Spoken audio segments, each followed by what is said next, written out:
Čaute všetci. V dnešnom videu si predstavíme odbor elektronika v doprave a telekomunikáciách, sieťové technológie a komunikačná bezpečnosť. V tomto videu si spravíme rozhovor s našim učiteľom, s našim aktuálnym maturantom a aj s bývalým absolventom.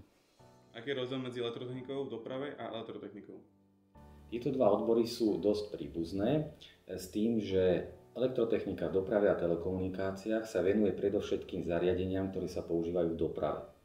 Odbor elektrotechnika sa zaoberá všeobecne sieťovými technológiami, to znamená najmä počítačovými systémami a bezpečnosťou v sieťach.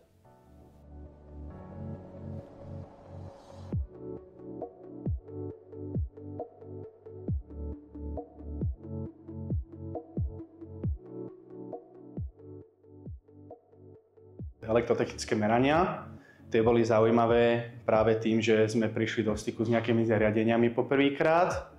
Ďalej dosť zaujímavá bola elektrotechnika s elektronikou, kde sme vlastne už teda študovali buď konkrétne súčiastky, alebo teda počítali nejaké tie príklady. A ešte z môjho osobného hľadiska by som zhrnul ako zabezpečovaciu techniku, ktorá ma veľmi zaujíma.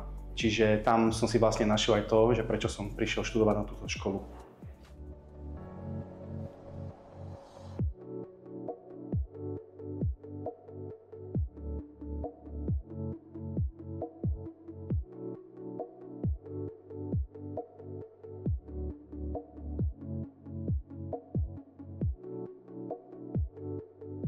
Čo ti štúdium na dopravnej náuke prinieslo do života?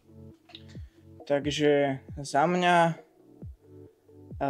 naozaj také kritické myslenie, ako mám odovzdávať práce na čas, ako komunikovať, rôzne komunikačné zručnosti, ako si aj s dospelými vychádzať a ako robiť pod stresom, takže asi to.